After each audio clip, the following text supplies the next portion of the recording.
everyone, and welcome to our Seccuri Session webinar on how to achieve a successful cybersecurity career with Seccuri and the NIST NICE Framework. We're very thrilled to see so many of you here today. I'm Sarah, growth lead at Seccuri, the global cybersecurity skills and talent platform, and I'm happy to be one of the hosts for today's session. Joining me today is a key member of the Seccuri team, Juanita, our CEO and co-founder. Hi, Juani. Hello, everyone. Thank you, Sarah. Good morning and good afternoon. So in Seccuri, our mission is to help close the cybersecurity talent gap of more than 4 million professionals worldwide by using AI to provide cybersecurity professionals and enthusiasts like yourselves with the tools and resources needed to succeed in the industry. Our webinar today is all about giving you the key insights on how both the Seccuri platform and the NIST NICE Framework can strategically help you plan your way towards a thriving career. Whether you're just starting out as an enthusiast or looking to advance in cyber, we're very happy to support you in every single step of the way. So I'm very thrilled to announce a very special guest, Marian Merritt. Marian is the Deputy Director of NICE at the National Institute of Standards and Technology, commonly known as NIST. The Seccuri platform currently integrates the NIST NICE framework as part of the cybersecurity profile evaluation, allowing our talent users to identify which are those skills gaps they should work on the most to become competitive professionals according to those industry standards. With Marian's expertise in industry engagement, apprenticeship, business cybersecurity, and of course, the NIST NICE framework, we're sure you'll bring us wealth of knowledge for today's discussion. Thank you, Marian, so much for joining us today. Oh, it's my absolute pleasure. Thank you for inviting me. Thank you, Marian. So during this webinar, we'll start by exploring the significance of the NIST NICE framework, understanding why it's crucial for shaping your cybersecurity career path and achieving success in this field. Next, we'll take a closer look at the Seccuri platform and how it uses the NICE framework to help you define a winning career plan. Well, we'll then turn back to our attention for Marian to a short Q&A session on valuable tips. And in case we have extra time at the end, we'll open the floor to questions from those of you who are interested in learning more about the NIST NICE framework, the Seccuri platform, or cybersecurity careers in general. So we encourage all of you to actively participate in our chat or the Q&A session. And a short disclaimer, this session is also being recorded. We will make it available to you after the session is recorded, exclusively to those of you who register at the Seccuri platform. And you can find the link for the registration in the Seccuri platform in the webinar's chat. Juan, if you can please help me with the link. So yeah, let's kick it off with the NIST NICE framework. Marian, we would really thank you if you please provide us an explanation of what the NIST NICE framework is and why it's significant in the cybersecurity industry. Yeah, absolutely. Okay, so let's not assume that people are already familiar with the NICE framework. Let me just tell you a little bit about it and the purpose of it. So the NICE framework was developed over several years, and it's not just something developed for the federal government or by the federal government in the United States, but really was a collaborative effort with the entire community of stakeholders. And that means people that hire cybersecurity professionals, who educate cybersecurity professionals, and the people who themselves are the professionals, to talk about how do we get to a place where we're all describing the work that people do in the same way. So what the framework is basically a lexicon. It's a database of language to define cybersecurity work. And the benefit of having something like this means that when somebody wants to move from an entry-level position to a mid-career to a senior position, to create a career pathway, that it becomes very standardized how one progresses and how one increases their knowledge. So at its core, it's a document, it's a database, and there are a lot of tools being developed to build off of it. The framework, as you see described here, is a NIST special publication 800-181 revision 1. Additional components came out this March. That's a lot of stuff. What you need to know is it's a common language. It's built on a modular or building blocks approach based on 3 things: tasks, meaning things that you actively do in a job; knowledge, what you need to know about things to do your work in cybersecurity; and the skills, how you are practically able to apply your knowledge in your job. And that led to the creation of defined work roles. Now, work roles are not the same as a job, because somebody in a job could have multiple work roles. It just depends on how your organization is set up. So we've defined 52 work roles, as well as a number of competency areas. And as you can see, lots of different people throughout our sector are relying on the NICE framework for a variety of different purposes. But let's just go forward. What is the value of having this? Well, firstly, employers, they can do a better job of explaining the work that they need to bring people in for, and that helps them broaden the talent pipeline. The less we talk about, you know, you need this degree and 4 certifications to do this work, but rather here are the skills we're talking about. More people can see themselves in your job. It helps people, of course, to create those job descriptions and to assess somebody's skills. Are you job ready? Can you do the work? Well, if I'm really clear on what tasks you'll be performing, then I'm better able to see if you're ready to do it. Or do you need to go for some additional training? And there are other things about career pathways, developing what we call role-based training, etc. For learners, which is our word for both students and job seekers, this helps you figure out what area of cybersecurity interests you. Because very often if I talk to students and I say, what are you interested to do when you graduate? They'll say, well, I want to work in cybersecurity. Well, as I've said, cybersecurity is really broad. I mean, there's so much. There are technical and non-technical roles. There are governance roles. There are analytics roles. There's software development. I mean, you can hear they're very different. So we want learners to be better able to identify their goals and to prepare accordingly. And then for educators, increasingly, we are seeing curriculum aligning to the NICE framework. And the advantage, of course, for the learners when they sign up for a course is they say, oh, I can see how this directly relates to my career goals. And I'm better able to communicate on my resume what it is I'm doing. So those are all very important things coming out of the NICE framework. So now let's get into just a little bit more about what it is. As you can see, there are work roles, categories in the most recent revision that came out in March. We have 7 categories of work, 11 new competency areas. So those are sort of a unified view of knowledge and skills. So competency areas, all of which comes together in over 2,000 task, knowledge, and skill statements. And these are very specific things like the knowledge of network management, right? So I'm going to go forward and we'll get even more into this. Here's what I think everyone should have familiarity with, because you can start to see if you're a learner or an employer how instantly applicable this is. To understand where cybersecurity work sits within these 7 categories, and here on the right, you see examples of work roles that you might find within each category.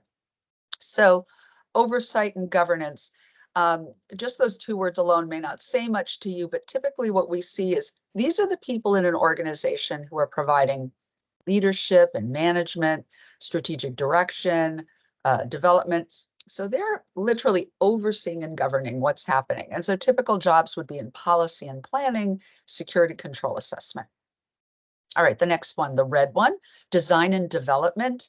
So in design and development, these are people that are actually writing maybe software code, or they're the architects. I mean, that's a pretty good, you know, and easy to understand one. Implementation and operation. So these are people very much in the depths and the bowels of the systems, making sure everything's working, database administration, network management being just 2 examples. Protection and defense. This is often what people think of when they think of cybersecurity, this one, or maybe an investigation. But protection and defense, these are the defensive things that are happening in an organization. You're managing all the incoming threats. So you're monitoring all the activity on your network. You're determining what to prioritize, what to respond to. A lot of it might just be noise. So those are super critical roles in any organization, as well as incident response. So, you know, if you've been attacked by ransomware or this big phishing attack, you know, these are the people who are tasked with coming up with schemes and strategies. Investigation. Now, these roles are typically like what we might see on TV, crimes, cybersecurity events. These are the people that are going to, you know, apply forensics and, you know, evaluate phones and try and figure out where the threat came from and help coordinate with law enforcement. And then we have intelligence, and intelligence is, you know, it's all source analysts, intelligence planning, and you can start to see how all these different parts are working together. And cyber effects, this is something we typically see mostly in the military side of things in the US government. So cyber operations, target development, it's a little bit more about places where you might need a security clearance to do that kind of work. So I've talked about TKS. TKS, tasks, knowledge, and skill. And as you can see on the screen here, a task is an activity that's directed towards the achievement of organizational objectives. And we have over 1,000 statements just describing tasks. Because in anybody's job, your job responsibilities may encompass a lot of different tasks. Knowledge is, the technical definition here, a retrievable set of concepts within memory. So we're talking about your brain's ability to retain information or knowledge. And there are 640 knowledge statements. And then skill's the obvious one, right? It's the capacity to perform. And these are things you can do assessments on. You can, take a test to demonstrate both your knowledge and your skills. And we're starting to see more of an emphasis on skills in how people are getting hired. We're starting to see, it's not so much that we're saying you don't need a degree in cybersecurity, but rather by emphasizing skills, more people can qualify to be in cybersecurity work. For example, a lot of people come out of the military with a lot of experience in cybersecurity, but maybe they haven't completed their college degree. We would not want them to feel they cannot apply their skills in a civilian career. So by emphasizing skills-based hiring, because that's the terminology we often hear, people have a better chance of being able to demonstrate their knowledge and their skills with aptitude assessment tests, and not simply, oh, I took a 4-year degree in cybersecurity at this university, therefore I'm qualified to come work for you. Okay, I'm going to go forward another slide. So another way that we see the framework being applied is in education and in career pathways.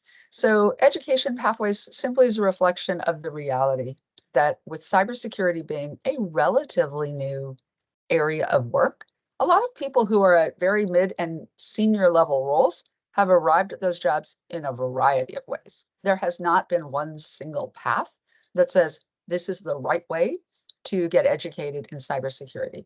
Some people have done this through certification courses and boot camps. Some have self-taught. Some have learned on the job. Some have gone for degree, 2-year, 4-year programs, graduate degrees. There's a robust mix. And again, we want as many people to come into the field as possible.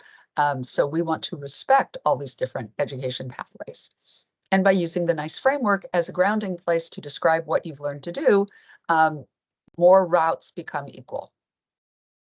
And then career pathways, it's a very similar thing. We want to make sure that people's career pathways can be explained, can be aligned to other training resources, certifications, and courses. So by describing career pathways with the framework, we also can do a better job. Okay, so I wanted to just showcase a couple of government resources that link back to the NICE framework just to demonstrate how everyone is using it. So this is a portal, and the link is on the right. The NICS Cyber Career Pathway Tool. What you'll find here is a really nice interactive depiction of jobs in cybersecurity, how they leverage the NICE framework and how they move one to the other. And it also shows some typical jobs when you go to trycyber.us, typical jobs you'll find in the federal government and how one prepares and trains for those positions. So you might find this to be very interesting as you are exploring where you want to work. Now here's a website, CyberSeek, which you'll find at cyberseek.org. And this website is a very popular tool or resource. It's a joint effort between Lightcast, and Lightcast is it's a labor market research company, and CompTIA, the certification company, and they get funding from us at NICE. And it provides a heat map of supply and demand data about cybersecurity roles across the country. And if you visit there, you can click on data for the entire country, for states, for cities. You can even look by sector to see how many open positions there are. You can see what the qualifications listed for these jobs are. You can also see career paths. If you click on the career pathway, you can start to see how people who are currently in the field typically have moved into their mid-career and senior career roles. And what areas did they come from? And the terminology here is feeder roles. And what that reflects, and I think it's important to know, and I think we'll talk about this a little more later on, as people are trying to get into cybersecurity, sometimes it can be very challenging to get that first job. Recruiters, hiring managers are often asking you to come in with 3 to 5 years experience, even if it's an entry-level job, which boggles the mind, doesn't it? And so what we often see is that people come in from these feeder roles into cybersecurity. So their first job is still a technical job, but it might be software development, it might be network management, it might be IT help desk. So very often people will take those jobs for 6 months to a year, but let their organization know their ultimate goal is to move into cybersecurity. And what they've done is they've demonstrated their capabilities, their maturity, their professional skills at the same time. So if you are looking for more resources on education and training, and this could be you are a learner or perhaps you're an educator, this slide shows a number of important links. The first is a web page on the NICE NIST website, free and low-cost online learning. So we recognized several years ago that lots of people are looking for ways to self-train into cybersecurity. And the good news is there's a lot out there, from companies as big as Google, programs specifically for vets. There's just a wide range that's online, either free or very low cost, meaning under $100 to sign up for the course or take the certification. I also mentioned the NICS portal. That's where they have an education and training catalog. On CyberSeek, there's a tab to find programs, and you can find them in your city, your state. Also, with so many people taking certifications, you might be curious to see how they map to the NICE framework. So there's a page to show that. And then we have some resources. The one that's Fed VTE is online training for people who work in the US federal government. So that may not be everybody here, but still it's interesting to note it exists. And then the Clark Center, and that's a digital library of curriculum in cybersecurity. So if you're somebody creating a course, that's a great resource for you. So let me go forward. So we would encourage you to consider how you might join us at NICE. We have lots of public activities, including our working groups. There are 3. There are 6 communities of interest on areas of specialty topics. We have a framework users group as a good example. They typically meet once a month. And then we have a lot of events and workshops. We have 2 annual career conferences, one in June that will be in Dallas, and then our K-12 conference is in December. And then we have monthly webinars. And all our webinars, just so you know, they are recorded and the slides posted online. So even if you've missed one that's on a topic you're keenly interested in, I would encourage you to go to our website, go to the webinars page, and watch what you like. So let me go for it. I think that takes me to the end. Yeah. No, I thank you, Marian, for that insightful explanation. So what we're trying to do with this webinar is understanding how both the NICE framework and Seccuri are essential for helping us plan how we can start a successful career in cybersecurity. Whether you're just starting out or seeking to transition into a new role, or just trying to understand the knowledge requirements to keep climbing that social ladder or career ladder. So next, we just want to show you a brief explanation of how the Seccuri platform works, aligned with the NIST NICE framework. Wonderful, thank you. So as you see, I think this transition is perfect because we value in Seccuri, we know that frameworks such as it is NICE are crucial for helping us understand the components that a talent needs, such as the TKS that Marian mentioned, also the knowledge, skills, and abilities, to understand what roles in cybersecurity are available and what are the different careers opportunities that we have. So let's look at Seccuri very quickly to see how can I use Seccuri with the NIST NICE framework that we're leveraging here to understand what are the best paths that I can take, and also the jobs out there in the market, not only within the US, but around the world. So as you see here, I would encourage you to register. There's As you know, there's more than 4 million jobs out there that people are looking in our platform. As of now, we have more than 1,000 jobs that are in the market as of today. And right now we have thousands of professionals and enthusiasts in cybersecurity using Seccuri to identify what their best career paths are, based on NIST NICE and on the experts that Marian mentioned, and also what different profiles that we need to upskill and reskill the different skills, to upskill and reskill my knowledge to become a better professional in cybersecurity and find your ideal careers. So this is Seccuri, our landing page that you can see here. Remember, register as a talent in www.seccuri.com for no cost at all. And let's look quickly at what a talent looks like. So you can see here, you go create quickly with your email address, and then you can see the different modules that we have in the platform. To the left, you can see we have modules for career paths, trainings, and jobs. And let's go here to the NIST NICE section, which we wanted to leverage, and this is why we wanted to have the great Marian here with us. So in the NIST NICE section, when you edit your profile, you can put not only your information on CV, so we can understand your skills, how well you do it, and your expertise as well. But you can also see, as an enthusiast, you can understand, okay, where can I start from scratch? And this is the cybersecurity from scratch module we can have as well.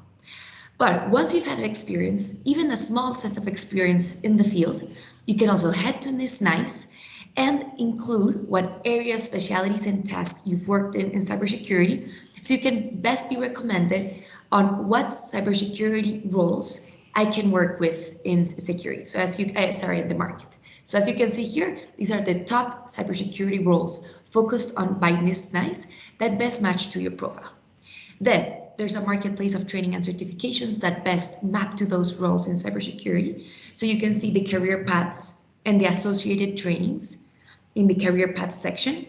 And also you can see the different aligned trainings for there. Finally, you can see the Seccuri's job model to best find the jobs that are out there that fit your market.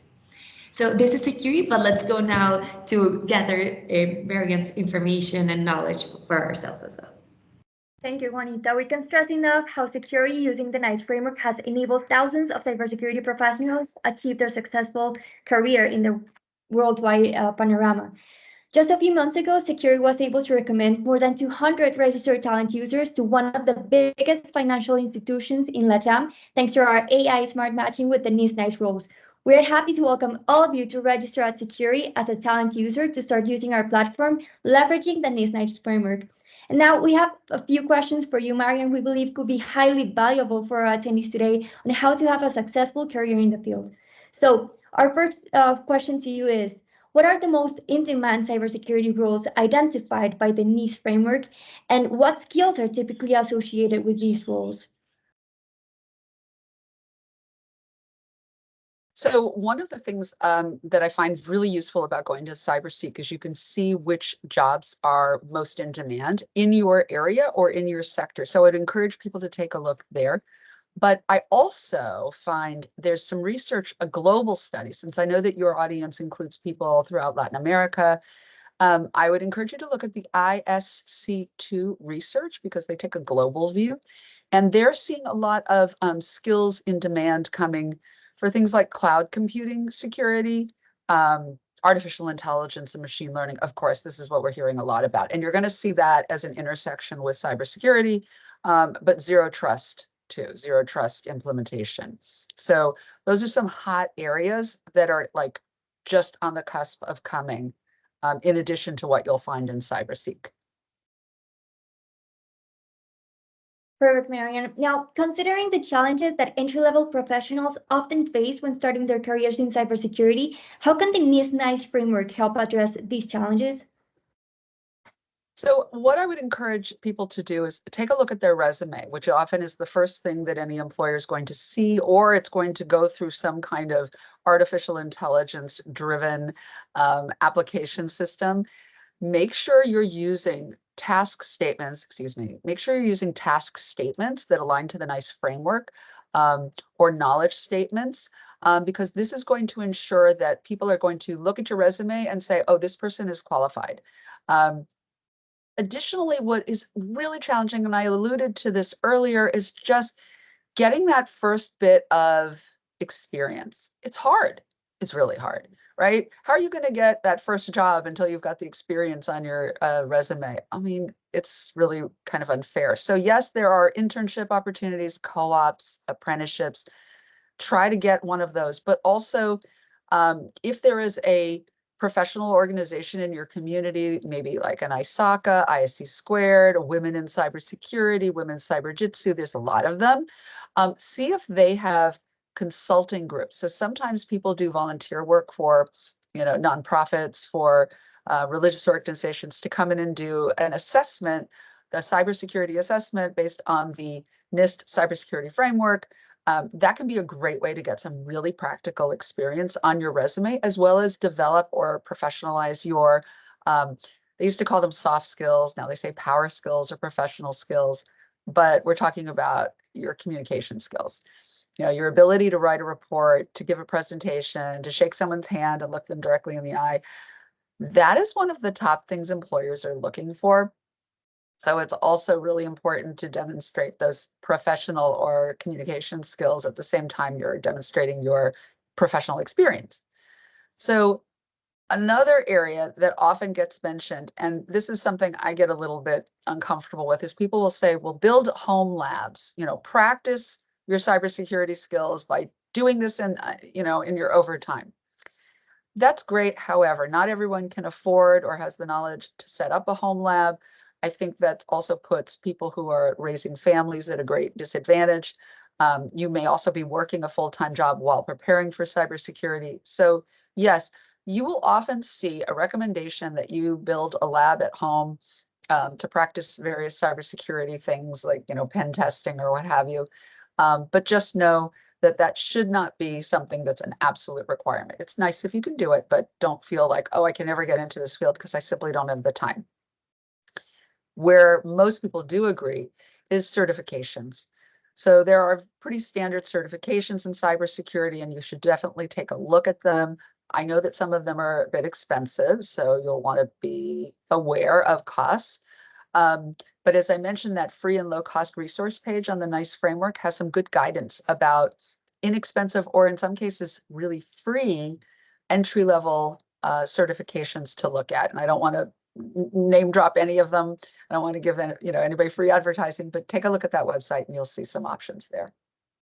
No, it's great that you mentioned that about certifications. They're important, Marian. Actually, in securing the platform, we have a training ecosystem that is made up of very strong partners, internationally well known. We have hundreds of training certifications, some of them which are free, some of them who have a bit of pay, but we help those talent users achieve their career goals through these certifications. And for some of them, we even have special discounts or special prizes.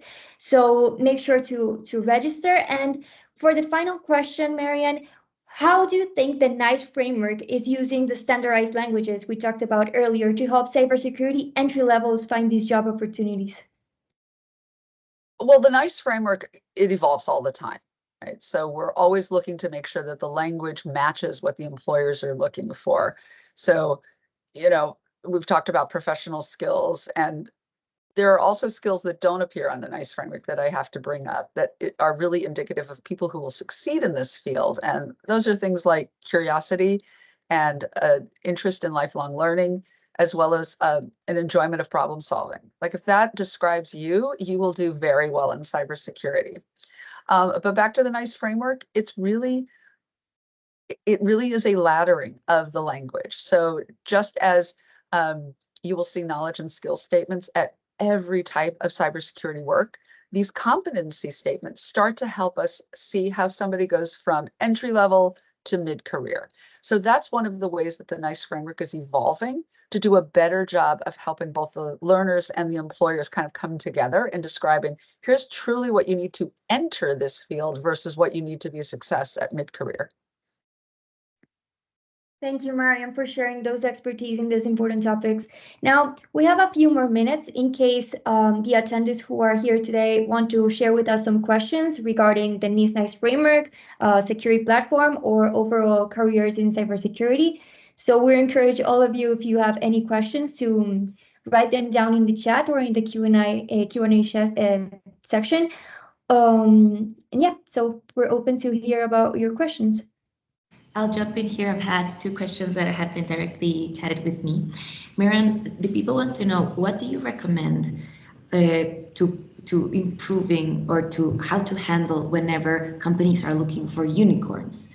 In other words, yes, roles that have the combination of many different tasks and many skills that aren't specific to let's say, a specialty area.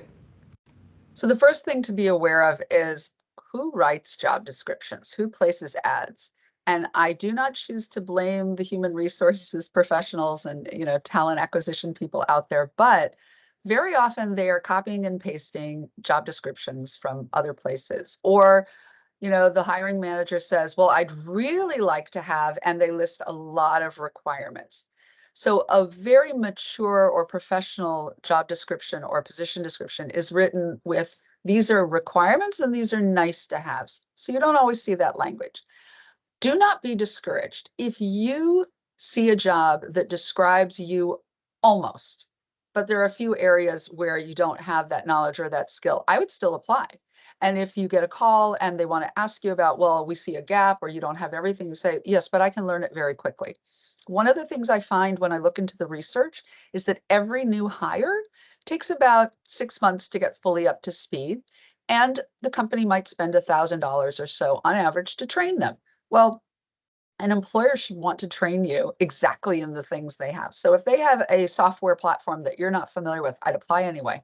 Because once you're familiar with one software platform, I would imagine you can learn another one very quickly. And it's the same thing with cybersecurity platforms. So back to those unicorns, you will see them out there. You'll see that entry-level job where they want 3 to 5 years of experience plus a CISSP, which of course is a certification for people who are at the top of their career. That's not written well. So it's not your fault, but it's not written well. I would still apply. I think that's excellent. And I had another question, which I think kind of references with that, especially for entry level.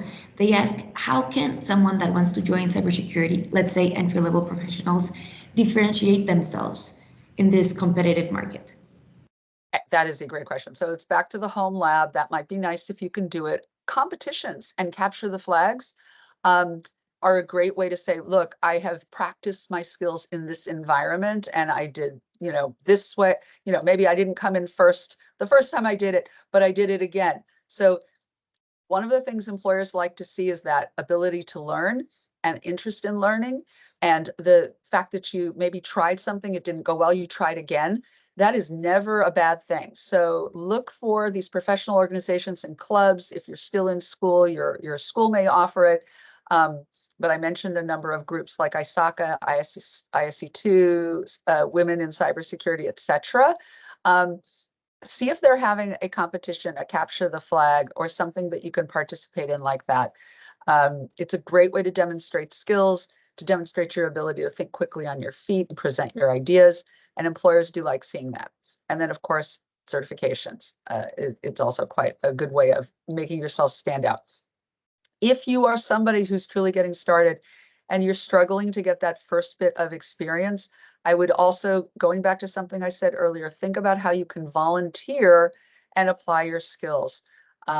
There are cybersecurity clinics starting at a lot of universities, which are intended to be sending students out into the local business community with low cost or free cybersecurity consulting. That is something that you can also do. Wonderful. Wow, we've had tons of questions. I think let's go to Svetlana's question here. So she mentions, we know that cybersecurity is everyone's business, including manufacturing, school districts, even HVAC, agriculture, and smart home construction. Employers, however, do not know how to embed cyber skills into these broader areas of typical non-IT industry jobs. What's your advice to employers? Where can they get advice on engaging cyber skilled in wide variety of jobs? That's an excellent question. It is an excellent question. And, if you're a large employer, you'll probably bring in consulting firms to help you figure that out. You might bring in cybersecurity people initially to determine. But we're seeing this problem right now with AI, right? So AI is the buzzword. Everyone's very excited. What's AI going to mean for cybersecurity? More than likely, these are just going to become knowledge and skill statements applied to existing cybersecurity jobs as we ask cybersecurity people to manage platforms that include AI, to help evaluate AI systems, in purchasing, because we have in the cybersecurity framework descriptions of what people in purchasing do to, vendor management is a big part of cybersecurity.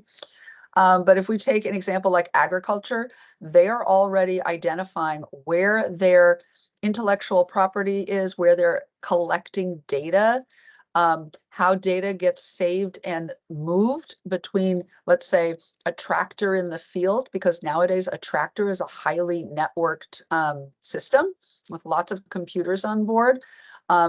It connects to the Wi-Fi system on the farm or to a satellite by the manufacturer. I mean, there's so much data stored and in motion that can be impacted by cybersecurity concerns. So it really does start with looking at how you are managing data and how you are, securing it and moving it around, and what, regulatory concerns you might have, what the threats might be. These are a great way to just start and look at your business and understand, what could a cyber attack do to us? Super great. I think we have we've had a couple of questions. I selected one of the last ones so we can ask it to you.